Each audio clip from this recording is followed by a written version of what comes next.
Muchas gracias por acompañarnos el día de hoy. Agradecemos la generosa participación de nuestro invitado, juez Juan Manuel Badía García, que nos expondrá el tema ChatGPT en decisiones judiciales. A continuación, me permite leer una síntesis curricular del mismo. Él actualmente se desempeña como juez primero laboral del Circuito Judicial de Cartagena, Colombia. Además, es capacitador de la Escuela Judicial Rodrigo Lara Bonilla. Es especialista en Derecho Constitucional y la Seguridad Social. Es miembro de la Red de Formador de Mecanismos Alternativos de Soluciones de Controversia. Asimismo, es profesor universitario y conferencista en el uso de inteligencia artificial en decisiones judiciales. Finalmente, es el juez pionero que usó el ChatGPT en sentencias judiciales. Cedo la palabra al expositor.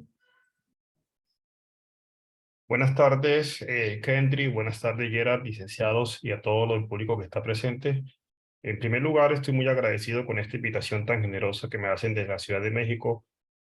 Yo realmente me honra mucho estar acompañándolos a ustedes para hablar de un tema que en Colombia es supremamente novedoso y que no solamente el suscrito juez, sino gran parte de los integrantes que componen el Poder Judicial en Colombia estamos comprometidos y estamos bastante abiertos a la interacción de las tecnologías en las decisiones judiciales. Voy luego de estos saludos protocolarios muy concretos y con el ánimo simplemente de aprovechar esta gran oportunidad que se nos presenta de compartir conocimientos entre Colombia y México, quisiera a continuación compartir una presentación que he preparado con ustedes con mucho cariño, a efectos de que podamos hacer digamos que un punto más de contenido ahí de fondo mientras yo estoy conversando. Creo que en este momento ya estoy verificando que se observa la presentación y lo primero que quiero hacer es un poco de contexto para verificar exactamente en qué punto estamos, sobre todo a partir del por qué el suscrito ha sido invitado a esta conferencia. Y ese contexto, como bien se ha señalado en la parte introductoria de mi perfil, parte esencialmente de noticias que circularon a nivel mundial a finales o a principios de febrero sobre una noticia o un evento que ocurrió a finales de enero del año 2023. Y para eso tenemos que ubicarnos exactamente dónde estamos. En mi condición de juez laboral de circuito de la ciudad de Cartagena, debemos distinguir que Cartagena es una ciudad públicamente conocida por el turismo. Nos encontramos a las orillas del Mar Caribe y desde esta ciudad paradisiaca, en la que las brisas, el mar, todo tiene un muy buen punto de conexión, pues tuvimos la oportunidad de ser un poco novedosos con incorporar dentro de una decisión judicial a finales de enero del 2023, repito, eh, textos que, digámoslo de esta manera inicial, provienen de la colaboración de la herramienta ChatGPT 3 en ese momento, hoy ChatGPT 3.5, próximamente ChatGPT 4. Y básicamente lo que hicimos fue hacerles unas preguntas a la inteligencia artificial, a esta herramienta en particular, a través de lo que hoy ya conocemos como una formulación de prompts. Y en esas preguntas entonces asumimos que podíamos darles respuesta a un problema jurídico concreto. El despacho, para hacer esto, tiene en cuenta un marco normativo específico y es básicamente digamos, una ley que en Colombia se denomina Ley 2213 del año 2022, que permitió dejar como normativa permanente una disposición que en épocas seguramente que también ustedes vivieron, en las épocas del confinamiento estricto, se profirieron muchas leyes de emergencia con ocasión de los estados de excepción producto justamente de los altos contagios de COVID-19. En Colombia no fue la excepción y nosotros preferimos una norma que nos adelantó muchísimo en cuanto a la aplicación y el uso de las tecnologías en materia de las herramientas en materia de actuaciones judiciales. Y en ese momento, vía Poder Ejecutivo, como ocurrió seguramente en muchos países donde el Ejecutivo, por vía de la excepcionalidad justamente, retoma poderes propios del legislativo, aquí en Colombia se profirió un decreto que se conoció como el 806 de 2020, y ese decreto justamente con la ley 2213 de 2022, 2 años después, luego de que perdiera su vigencia interna, se convirtió en legislación permanente y el punto de partida es que hoy en Colombia el uso de las tecnologías es completamente válido. Y esto es es un gran punto de partida porque permitiría entonces que todos los jueces dentro de esa autonomía que tienen podrían utilizar las herramientas de tecnología que estén hoy o que van a estar seguramente en el corto tiempo disponible para que puedan ayudar en la estructura de las sentencias o inclusive en la revalidación de argumentos de la sentencia o inclusive en la toma de decisiones a través de juicios predictivos, que finalmente, como lo vamos a ver, es justamente lo que podemos definir como el uso de la inteligencia artificial a través de podemos aquí también verlo, digamos, los algoritmos de transforme o los algoritmos neuronales. Y bien, entonces el contexto es este. Justamente nos encontramos acá con estas noticias que circularon a nivel internacional. Acá traigo solamente dos ejemplos. Uno de Forbes, donde dice justamente que pues en Colombia redacta por primera vez una sentencia con ayuda del robot de ChatGPT. La DW también resuelve más o menos, enfoca un titular con ese mismo contenido. Dice, se resuelve en Colombia el primer caso jurídico con ayuda del robot ChatGPT. Esto naturalmente despertó, como en el caso de ustedes, leyera la atención académica, pero también tenemos que señalar que despertó de alguna manera unos sentimientos contrarios a los que se esperaban, como por ejemplo de altas críticas o resistencias al tratar por lo menos de señalar que un juez pudiera ser reemplazado por una máquina, entre comillas. Entonces, esta conferencia o esta intervención, Yera, la quiero entonces inventar también en alguna manera, revisando un poco esas críticas, alguna irracional, otra racional, y por supuesto que al final de cuentas la conclusión va a ser mirar los aspectos propositivos de lo que un optimista en tecnología, como es el caso del suscrito, puede ofrecer de alguna manera bajo esa premisa de entender que el uso de la tecnología sí puede facilitar la administración de justicia, no solamente en Colombia, sino en cualquier otro de los modelos similares como el nuestro. Justamente el mexicano es muy similar al de a nuestro modelo, y básicamente yo creo que aquí vamos entonces a tener que explicar un poco cuál es el procedimiento en Colombia que realmente aplicarían para estos casos. Pero bueno, viendo ese contexto, yo quisiera entonces también complementarlo, porque acá he traído, aparte de la sentencia judicial que en materia de tutelas resolvió el caso, y para eso deberíamos entonces decir que nuestras sentencias de tutela o los casos de tutela, que son casos estrictamente fácticos, es decir, cuando un ciudadano trae un hecho a la administración de justicia y justamente a partir de ese hecho está pidiendo que le apliquen de manera directa la constitución política en el componente dogmático que advierte la protección de los derechos fundamentales. Es decir, yo te traigo un caso como ciudadano del Estado para que un juez de la República me aplique directamente la constitución política. Es una forma muy interesante, más o menos copiado aquí, ya lo tenemos muy claro como el recurso de amparo español. Ustedes en su constitución mexicana también entiendo que tienen un recurso de emergencia similar a este, en el cual los derechos fundamentales gozan de una protección inmediata.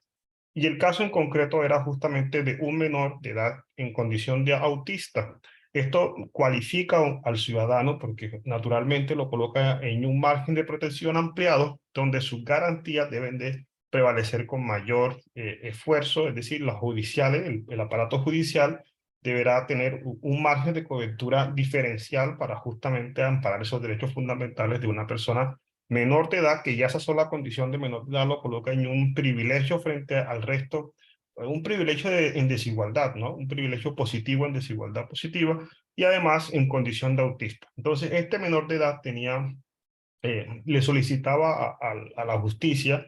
que, dadas sus condiciones económicas, le ordenaran a la entidad que le prestaba los servicios médicos exonerarlo de tener que pagar los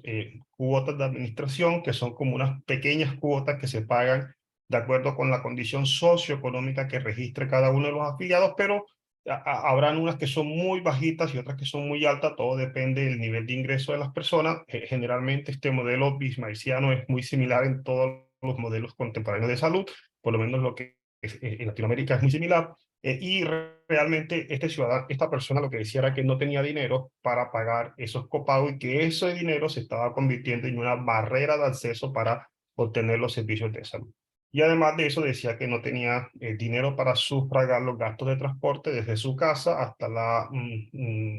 unidad médica en la cual se iban a recibir las terapias o los servicios médicos requeridos. Entonces, digamos que lo que hizo la sentencia fue resolver este problema que es muy clásico, es un problema muy recurrente, no es nada novedoso, en el cual podríamos decir que existen muchísimas sentencias de distintos jueces del país, e inclusive emitidas por la misma Corte Constitucional como órgano de cierre de última instancia en materia de tutela, que resuelven el caso de manera similar, y es que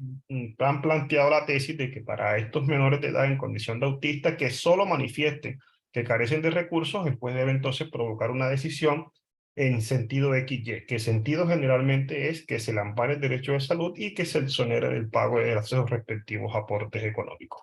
Pues bien, digamos que la sentencia lo que hizo fue responder ese problema jurídico de manera tradicional, pero advirtiendo que la ley 2213 del 2022, aquí lo dice la gráfica, permite la incorporación del uso de las tecnologías en los procesos judiciales. Resolvimos extender la argumentación, ahí lo dice, casi que parafraseándome, autoparafraseándome, dice, resolvemos extender la argumentación de la decisión adoptada conforme al uso de la inteligencia artificial. Y por consiguiente, consultamos la aplicación de OpenAI en el sentido de hacerle entonces las preguntas moderadoras o lo que se denomina hoy como los PRON. Y la primera pregunta fue si un menor autista está exonerado de pagar cuotas moderadoras. Naturalmente, lo que hicimos fue en este primer momento copiar la decisión o la respuesta que nos da el chatbot y por efectos de transparencia informar a la comunidad de que lo estábamos usando, y lo que hicimos fue copiarlo textualmente. Esto me parece que es un ejercicio que hoy podía tener algún tipo,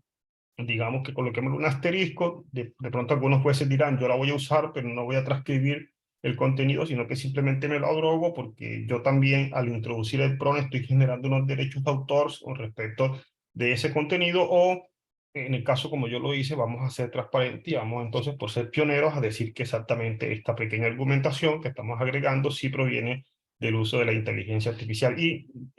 la respuesta fue contundente, ahí ustedes la pueden ver, pero también se le preguntó, esta es un poco más reducida la página, pero se le preguntó si, y este fue el problema jurídico, exigir en estos casos las cuotas de moderadoras es una barrera de acceso al servicio de salud, y la respuesta fue que sí, en algunos casos exigir estas cuotas moderadoras puede ser una barrera de acceso al servicio. Y posteriormente le dijimos, mira, ubíquenos una jurisprudencia a la Corte Constitucional en la que se hayan tomado decisiones favorables en casos similares, y justamente nos señala que la Corte tiene una línea jurisprudencial, la Corte Constitucional, sobre estos casos de manera rígida, y ha dicho esto. Entonces, acá vemos este contexto muy rápidamente para entender que este fue el antecedente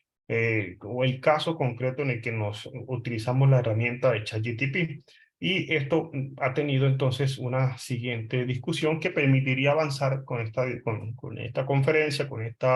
sí, con este debate, para hacernos unas cuantas preguntas más sobre el tema, porque esto ha permitido dinamizar los debates en Colombia si realmente resultaría necesario aplicar esta herramienta para resolver casos similares. Y hay que decir algo, y aquí quiero detenerme un minuto, y es entonces preguntarnos, además de preguntarnos qué es la inteligencia artificial,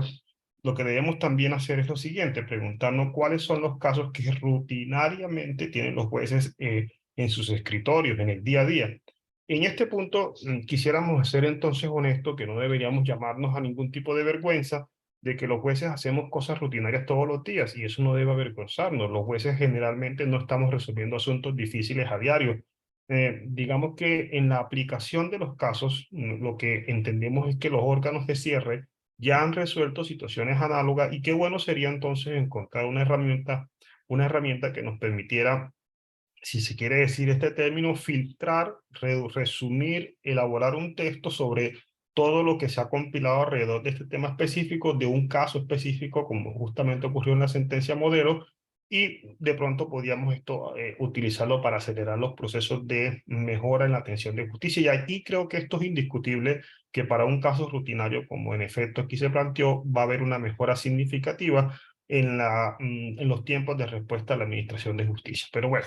hecho ese contexto con la relevancia que lo tiene, vamos entonces a, digamos, rápidamente entender ahora de alguna manera, desde la parte de atrás del telón de la obra de teatro, qué hay detrás del uso de la herramienta de ChatGPT, y es preguntarnos lo básico y elemental: qué es la inteligencia artificial, como para de alguna manera desmitificar todo ese hecho de que exista un robot que está de alguna manera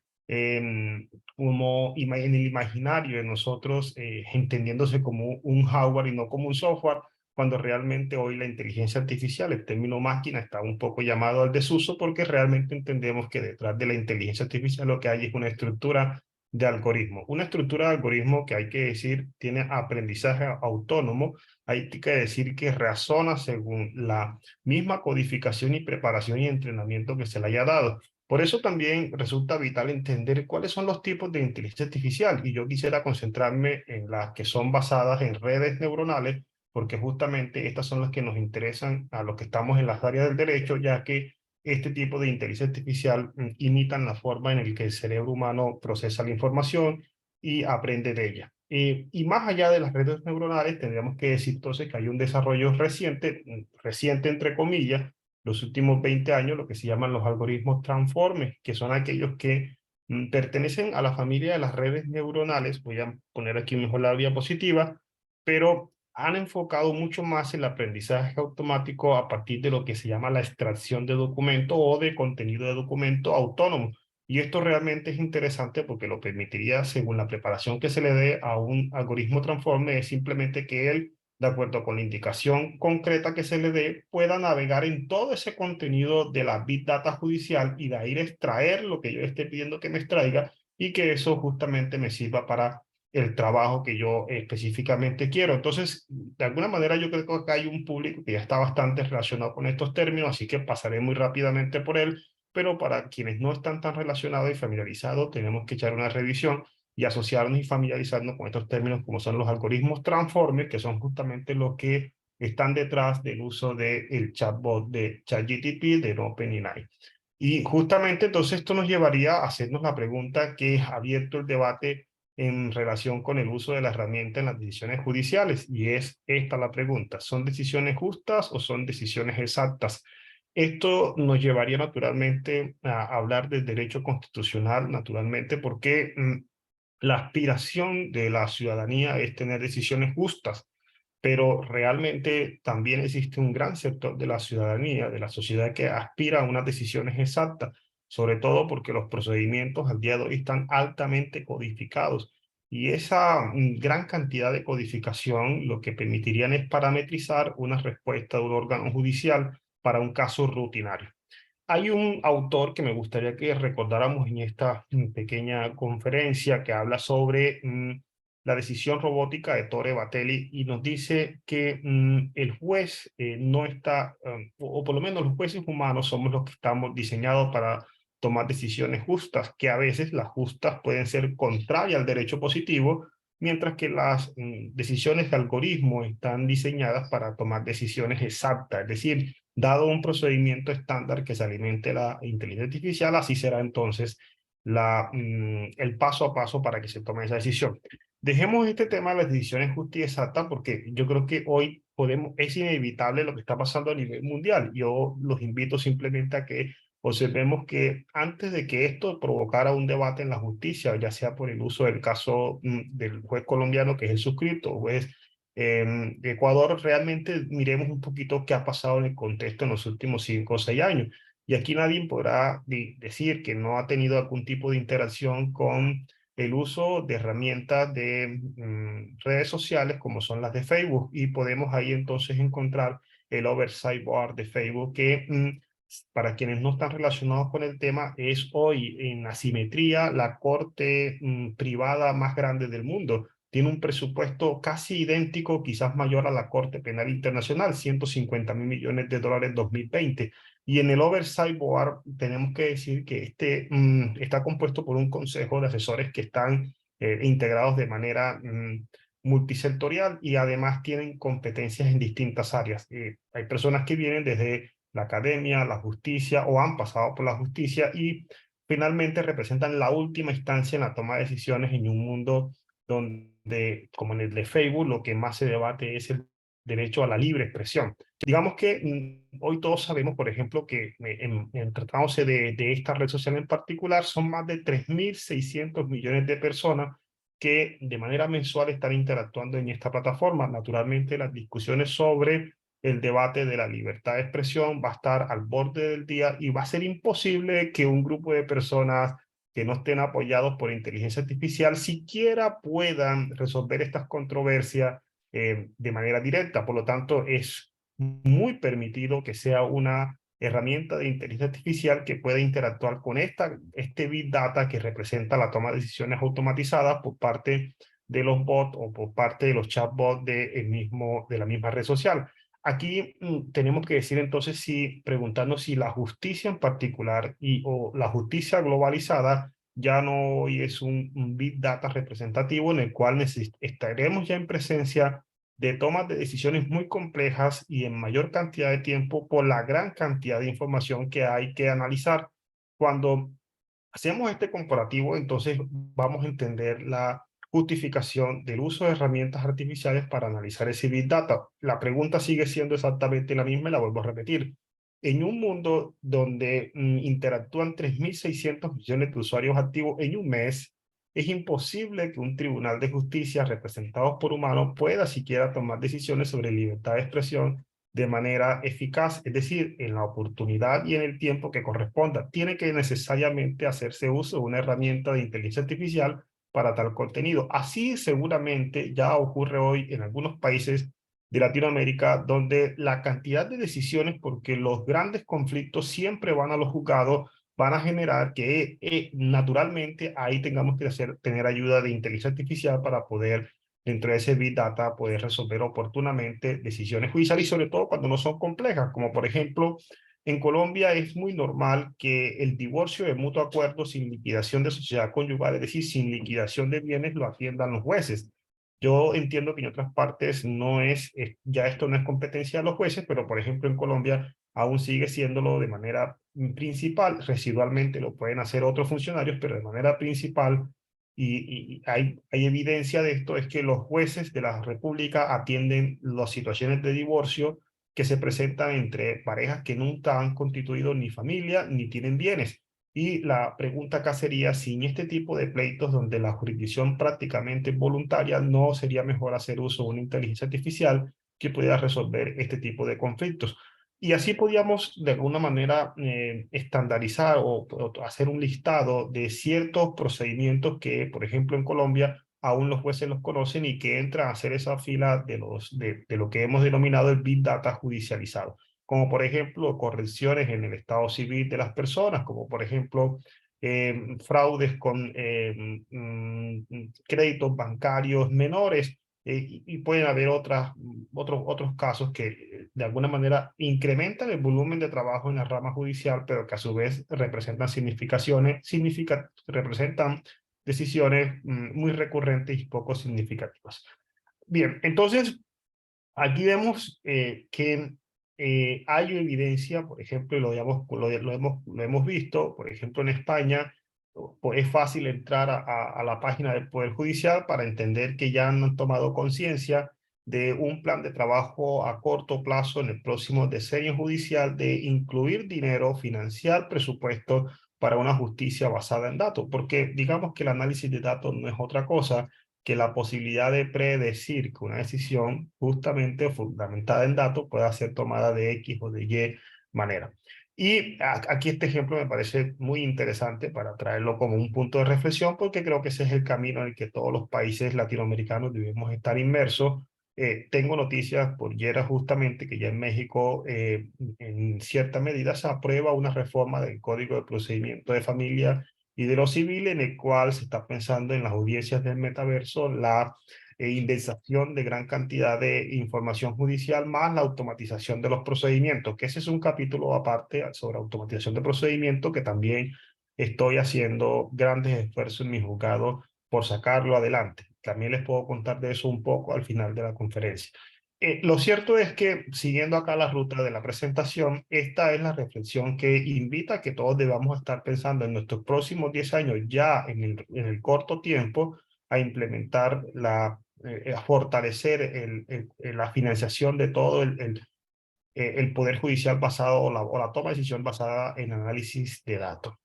Muy bien, volviendo entonces a esas críticas que de alguna manera representa el efecto disruptivo de fundamentar parcialmente una sentencia judicial con apoyo de inteligencia artificial, la pregunta sigue, o una de esas preguntas sigue siendo si hay una despersonalización de la función judicial. Y acá la pregunta es hasta qué punto genera esto un temor si la máquina, llámese algoritmo, entre comillas, podría entonces reemplazar el juez. Y esto naturalmente sí que tiene debates, porque uno de los primeros debates es ¿y por qué no dejar que sí en efecto sea reemplazado para las tomas de decisiones recurrentes, para las tomas de decisiones poco trascendentales, pero que son rutinarias, para aquellas que están previamente estandarizadas y que definitivamente en ellas el juez podría avanzar rápidamente a través del apoyo de la automatización o de los razonamientos de estructuras de lenguaje natural basadas en chatbot? Pues la pregunta casi que se contesta con otra pregunta: ¿y por qué no? ¿Por qué no permitir que justamente se reemplace el juez en la que por lo menos demos un salto de consenso en aquellos eventos en los cuales no representan más allá que una serie de pasos que se deben de tomar para llegar a un punto X en una decisión judicial? Eh,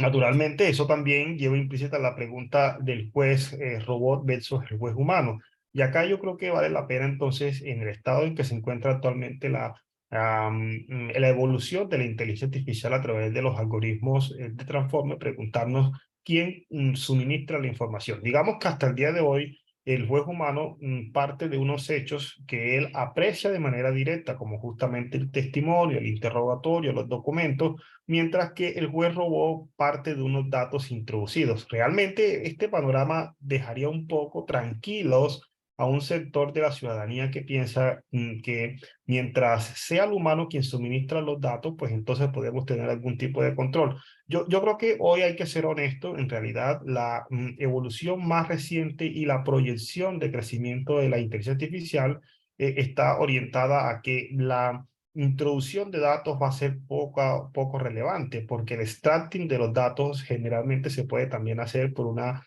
inteligencia artificial. Lógicamente, esos datos deben de existir y en algún momento deben producirse por un humano, por supuesto. Esto naturalmente, lo de la extracción de datos, pues parte de que el dato exista, y esa existencia primaria en su primer momento debe ser aportada por un ser humano. Pero digamos que en principio, para de alguna manera bajar un poco la temperatura del discurso, hoy en día la introducción de los datos sigue siendo de la responsabilidad del humano. Y esto también pone en perspectiva los sesgos que se pueden generar en materia del uso de la inteligencia artificial, pues en tanto que si la introducción de datos va parametralizada para cierto sector de la ciudadanía, como por ejemplo que las ofertas de empleo para manejo de Uber sean naturalmente de hombres latinos de color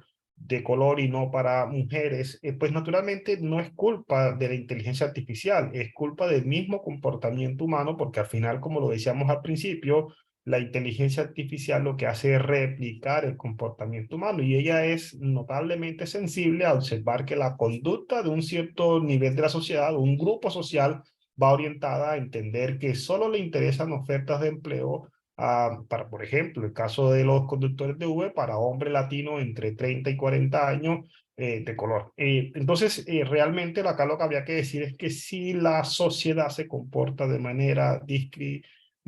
frente a ciertas conductas, pues la inteligencia artificial va a replicar seguramente esos efectos. Pero entonces hablemos un poco de ese análisis de datos que nos llevaría a hablar de ingeniería de datos y de justicia predictiva para nuestro caso. Y acá tendríamos como otros problemonos, como son el problema de la dignidad, el problema de la igualdad, de la involución del precedente y la democratización de la justicia. Yo quiero empezar en reversa, porque justamente, inclusive leyendo a Andrés Oppenheimer recientemente, ahora en mi Semana Santa, vine nuevamente a recordar el tema de la democratización de la justicia. Y esto me parece interesante porque quizás cuando estoy en escenarios en los que me acompañan colegas o que me acompañan estudiantes de derecho, hago un llamado a la reflexión sobre, de alguna manera, la élite de la abogacía. ¿Y esto a qué me refiero? El comportamiento del abogado cuando está en el ejercicio profesional es muy diferente al comportamiento ideal que se plantea en los claustros universitarios. Generalmente, cuando usted está en la universidad, estudia derecho para poder defender el Estado social y democrático del derecho, independientemente de quién sea la persona afectada. Pero cuando usted está en el ejercicio profesional, y no es una crítica, es una realidad, usted defiende a quien le pueda pagar. Entonces, hay muchas causas jurídicas en el país y en Latinoamérica. Yo creo que esto es muy común, que tienen unas cuantías muy reducidas. Por ejemplo, y aquí traigo el caso de Don Pai sobre el tema de la discusión relativa a los pagos de infracciones de tránsito. Digamos que sobre estos asuntos muy poco los abogados en su etapa productiva ya les tienen algún interés jurídico, porque en realidad habría que decir que son causas que desde el punto de vista económico no son muy representativas. Pero fíjense lo que ocurrió en Inglaterra, para quienes no conocen el caso de Don Pay en el año 2016. Puede hacerse a partir de esto una lectura de la democratización de la justicia a través del uso de la inteligencia artificial, y la respuesta sería que sí. En este caso de Don Pay, lo que tenemos es que una persona que no es abogada, pero que entendió muy fácilmente cuál era el ciclo en el que se comportaban las autoridades de tránsito cuando se le presentaba una breve justificación de la posible justificación de un comportamiento contrario a las reglas de tránsito, terminaban exonerando entonces a la persona con esa breve justificación. Y un ingeniero de sistemas joven que no es abogado entendió muy rápidamente la lógica con la que la codificación de esa estructura de procesos se generaba, y lo que colocó al servicio por un muy módico costo de menos de un euro, colocó al servicio, menos de libras, colocó al servicio de los ciudadanos este portal para que pudieran hacer a través de unos modelos que ya estaban formateados, posiblemente justificar sus comportamientos contrarios a las reglas de tránsito. Y esto, las cifras, si no me equivoco, van en más de 900 millones de dólares de defensa que se han ahorrado los ciudadanos para discutir este tipo de acciones. Digamos que esto en teoría a los abogados en principio no le interesaría, porque implicaría mucho gasto de tiempo tomar una infracción de tránsito, mientras que para un portal de inteligencia artificial, pues lo que le interesaría es por un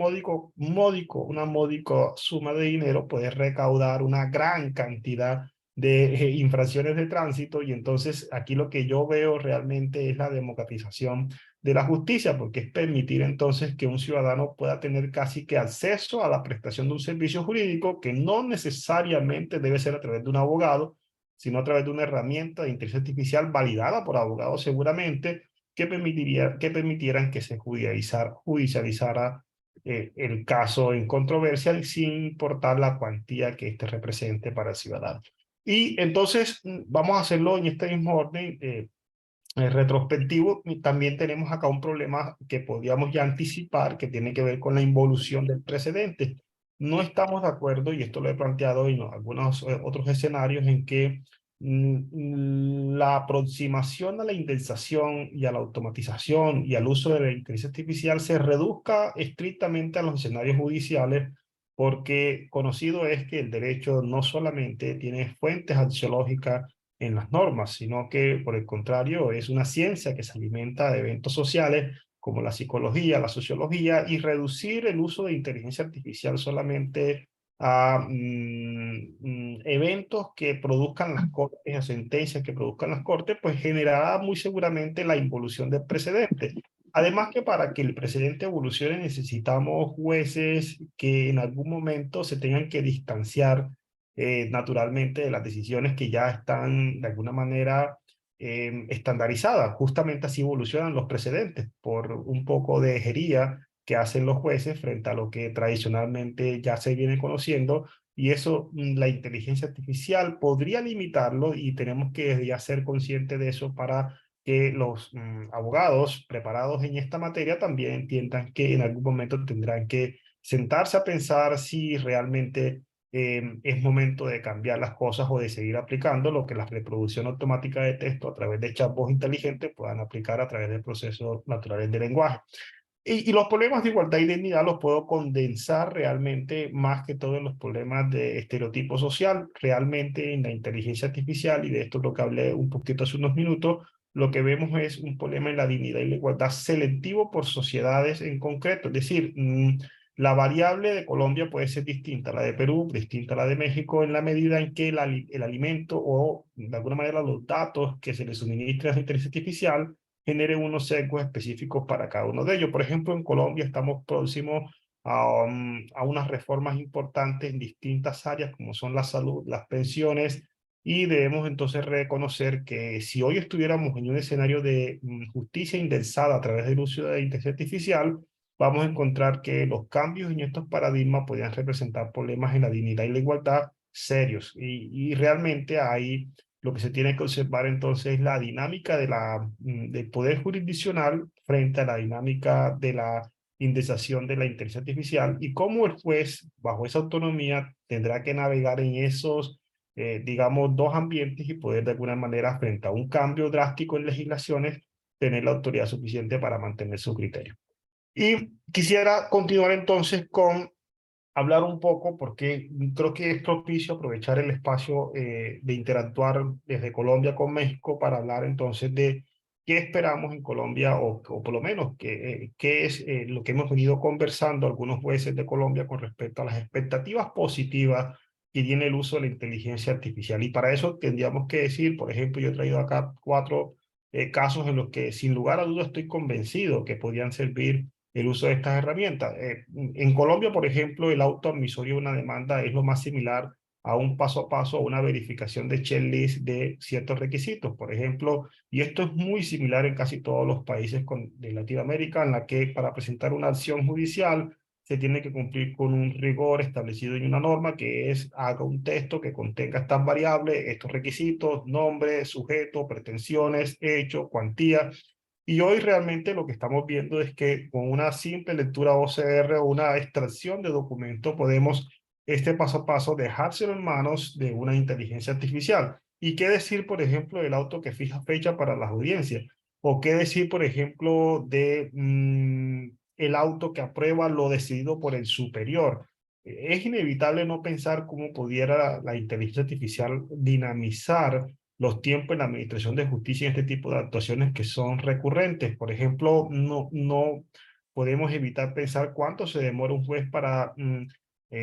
juez de pequeña categoría para aceptar lo que un juez en segunda instancia dijo. Eso se llama acá en Colombia rutinariamente como auto que obedece al superior. Es inevitable pensar que un juez tenga que revisar el expediente y hacer una, digamos,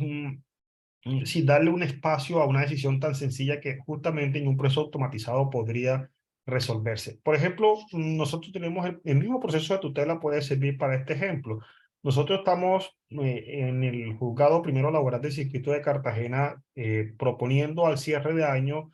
automatizar todo el proceso jurisdiccional de tutela con el objetivo de reducir los tiempos de ejecución en la sentencia. ¿Y esto por qué lo digo? En Colombia la tutela goza de la preferencia de que en 10 días luego de que sea presentada debe resolverse. Nosotros creemos que con el uso de la automatización y de la inteligencia artificial podemos en 4 días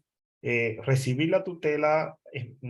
recibir las contestaciones a esa tutela y proferir la sentencia correspondiente. Porque con un simple proceso de variables y condicionantes, en ciertas actuaciones como es el auto admisorio o en ciertas sentencias como las de derecho de petición, como las de derecho de la salud, podemos con unas simples reglas de variables y condicionantes aplicar un mismo instrumento para diferentes casos. Entonces, acá quiero ya ir concluyendo, porque creo que estoy justo en el tiempo que me has concedido para dejar un espacio de preguntas si a ello merita, y es entonces mirar estas 4 conclusiones que voy a usar de alguna manera en retrospectiva lo que he dicho para de alguna manera afinar algunas ideas. Mire, la experiencia personal ha sido muy interesante y quiero compartirla con ustedes en unos cuantos minutos. Los juzgados hoy en Colombia, y me agrada mucho llevar esta noticia a México, tienen un componente humano muy importante. Yo quisiera decirles a ustedes con bastante orgullo que hoy la rama judicial en Colombia está a través de los distintos procesos de ascenso y de ingresos a través del uso de la meritocracia, ha permitido que el recurso humano joven llegue a la rama judicial. Y no cualquier recurso humano joven, sino un recurso humano joven muy preparado. Yo creo que en esto tiene mucha incidencia todas las facilidades de preparación que hoy nos permiten los ambientes virtuales, y hoy es factible y yo me he puesto en la tarea de verificar que, por ejemplo, en mi juzgado existen jóvenes que se encargan de hacer proyecciones de providencia, que ya tienen grados de maestrías y algunos inclusive están haciendo sus doctorados. Eso nos habla muy bien de la capacidad de reacción con la que está preparada la mayoría de los juzgados en Colombia para poder enfrentar y sacar el mejor provecho del uso de la inteligencia artificial en la toma de decisiones judiciales. Pero sin lugar a duda, yo en lo que más apunto, y este sería realmente el cierre con el que quiero ser recordado es en el uso de este tipo de herramientas para dar celeridad a los procesos. Realmente en Colombia y en Latinoamérica, una de las grandes dificultades que siempre afrontamos con la Administración de Justicia son los plazos que se flexibilizan, se extienden sin ninguna justificación y representan entonces una negativa en el acceso a la Administración de Justicia, vulnerando ese sagrado derecho internacional que todos tenemos a una justicia célere y pronta. Yo creo que de alguna manera tenemos que ser conscientes que no hemos podido en algunos países cumplir con esta promesa que hace el neoconstitucionalismo de tener un Estado social o Estado social de derechos en los que las personas con fundamento en la dignidad humana puedan tener decisiones judiciales céleres. Eso creo que sin que nos podamos sonrojar no se ha cumplido y yo creo que en esta nueva oportunidad que nos permiten los avances tecnológicos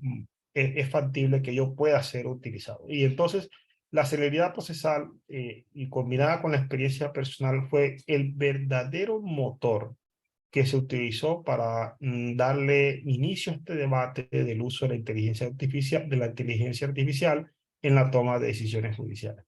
Yo con esto concluyo y le doy las gracias y quedo atento para una conversación un poco más de diálogo en las preguntas que bien haya y si no, con mucho gusto estamos atentos ya.